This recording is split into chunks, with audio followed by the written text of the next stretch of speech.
Good morning. It's Monday, October 27th. It is like 7:30 a.m. I'm eating some liver and eggs. Classic breakfast. Classic. Oh, it's a little heavy on an empty stomach, I gotta say. This video is going to be about phobias. Phobias. When somebody comes at you and says you have a xenophobia, immediately my reaction is xenomorphs. That's terrifying. Those things are terrifying. How are you not scared of xenomorphs? That is the most terrifying creature that science fiction has ever created. First, they kidnap you. If they don't just outright eat you, they kidnap you. And if they kidnap you, they lay eggs in you. And then you're going to eat you from the inside out. And then they take on your traits and become you. They replace you. They're like replacement theory. So, xenomorphs. It's terrifying. Psychological thrillers. Of course everybody's scared of that. You're like, oh, you have xenophobia. Yeah, xenomorphs are terrifying. Have you seen those movies? That's scary. How are you not scared of xenomorphs? Of course I have xenophobia. Are you kidding me? Don't be ridiculous. It's like, I believe you're being bigoted here by making fun of somebody for being scared of xenomorphs. I mean, what are you talking about? Another phobia, Islamophobia. It wasn't so bad when the left, the far left, the Marxists were teasing us about not wanting to be, shot in some mass shooting at, when we're out at the gay club, hanging out with the gay boys or gay girls or whatever it is you hang out with. Not that I would be there. I'm not worried about it. Or, taking my children to some sort of daycare and, running a Boston Marathon, I mean, there are no valid excuses, valid reasons why I would be worried about, Islamic terrorists at any point in time. It's not like, it's not like anyone's ever flown airplanes into buildings on, that magic day in September that never apparently happened to the left anymore. Or, gassed some tunnel in, July 7th or whatever that is.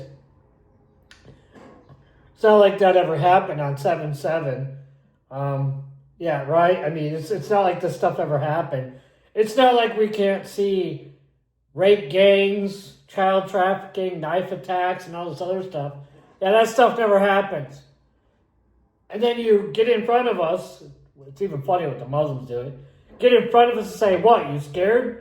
Are you scared? Yes, normal people are terrified of that happening. That's why they go out and they say, oh, we need to support gun confiscation. You're the reason. Why did they ban firearms in the UK and Australia and all these other places? Terror attacks, mass shootings. You're the reason. Why do they restrict firearms in certain places, in certain cities? Terror attacks, mass shootings. You're the reason. And then you over and say, oh, it's Islamophobia. It's a lot of you're fearing of submitting to God. How are you God? Like, do you not understand what the word phobia means? It means fear of something. And Islam means submission of God, submission before God. So you're saying we have a fear of submitting before God? You're not God. You want us to submit to you. And you're saying that because the way you perceive God, that inshallah, or whatever you say that, whatever that saying is, God wills it. God wills it. Why does God will it? Because he allowed you to do it? Does Islam have this lack of understanding that our God has this thing called free will? Clearly we don't worship the same God because in your perception of God, You're saying if you can do something, it means God let it happen. So in your world, free will doesn't exist. That is not Christian whatsoever. And I'm not a Calvinist. I don't believe in preordained destiny. I believe your destiny is a choice that you make. You choose that destiny. It doesn't just unfold in front of you and just fall into it. And if that were the case, why do you arrest people? If they're predestined to be mass murderers, if they're predestined to reject Islam, why do you fight them? Why do you conspire against them? Why do you work against them, propagandize them, and terrorize them if they're predestined to reject Islam, if they're predestined to reject you? And the last argument you have is racism. This is the worst one. You're attacking somebody for being racist. Here's the thing.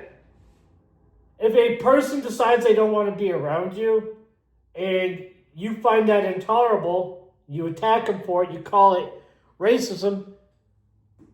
If it was an Asian person that didn't want you, you wouldn't call that racism. If it was a black person that didn't want you around, you wouldn't call that racism. Why is it that only white people are called racist? Why do only white people have this affliction called white supremacy? I don't understand it. If you believe that white people are being supremacists for not wanting you in their countries, I find it very intensible considering you protest at them being in your countries. So much so that aren't any white people left in your countries. I sound very verklempt here. Oy vey. I'm not Jewish, but oy vey. So, I don't know. That's what I had to say on it this morning. If anybody else cares, probably not.